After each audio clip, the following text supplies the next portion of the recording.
Hi, I'm Emma, and this week someone I know on social media asked the question, why do evil people exist? And that got me thinking, and also thinking about bullying and why people bully. So that's what I'm going to be talking about in this video.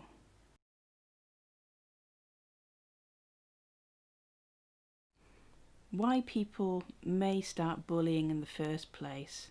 And having had a think about this, there's a couple of main reasons why.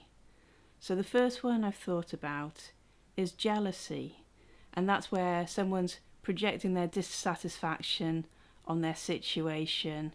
That gap between how they want things to be and how they actually are is a bit wide, and they're just projecting, they're annoyed, and they're coming up with the idea of, well, if I can't have it, why should you? The next one I thought about was judgment. And in CBT, there's an idea that we have an evolutionary disposition to be wary of that which is different to us until we understand that it's safe. And ultimately, when we're little children, we learn from the adults around us about what is and isn't safe. So, based on their ideas rather than our own, that's the ideas that we're coming up with and we adopt. They've been gifted to us.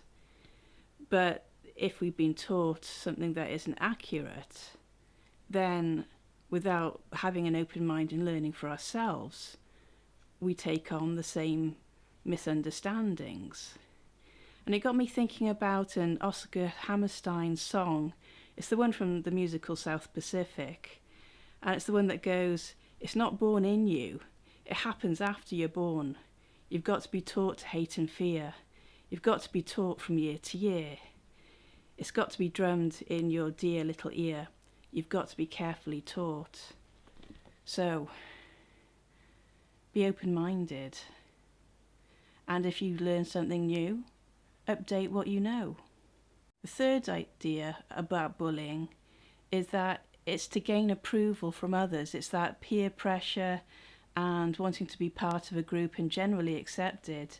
And that's the case where you get things like the stereotypical jock behaviour, basically being an ass in order to be accepted by the peer group, making fun of people or doing things to try and look cool, which, beyond your better judgment, you probably wouldn't do if it was just you on your own.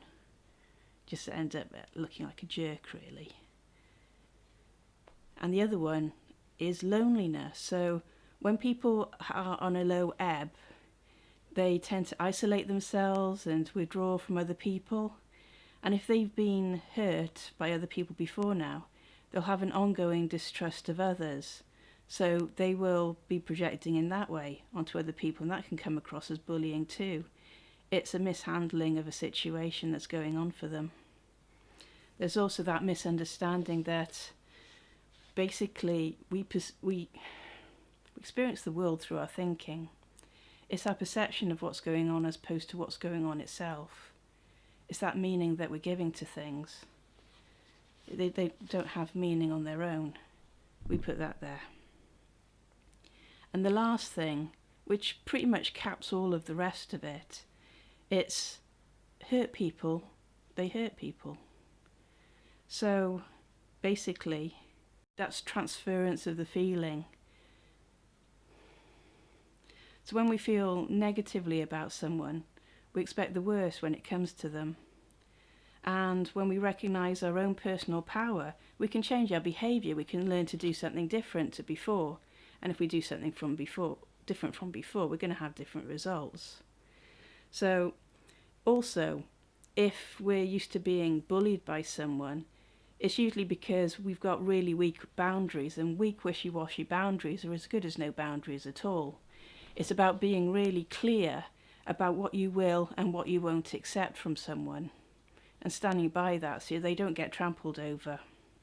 And of course, if as you learn to step into your personal power, you start to be more firm with these things. You start to recognise what's important and what you will and won't accept. And there'll be people around you when you're learning these things about yourself and taking them on who really won't like that change. They'll start pushing against it. They'll start getting quite nasty about it sometimes. And if that's the case, really have a think as to how much interaction with them you want in your life. Because sometimes when you can put that extra distance up, you can think better of them.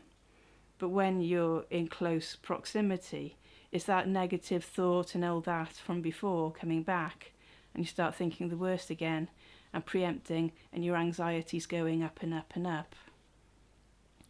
So ultimately, it's about being confident in yourself, understanding your own self-worth, and generally stepping into your own power and not letting people knock you around. You have a voice worth hearing, and you're worth it.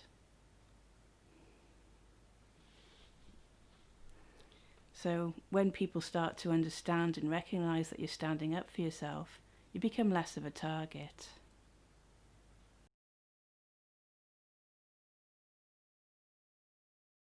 Now, if you found this video helpful, please like and subscribe to it, and if you'd like to, you can leave a comment below as well. And I'll see you next time. Bye bye.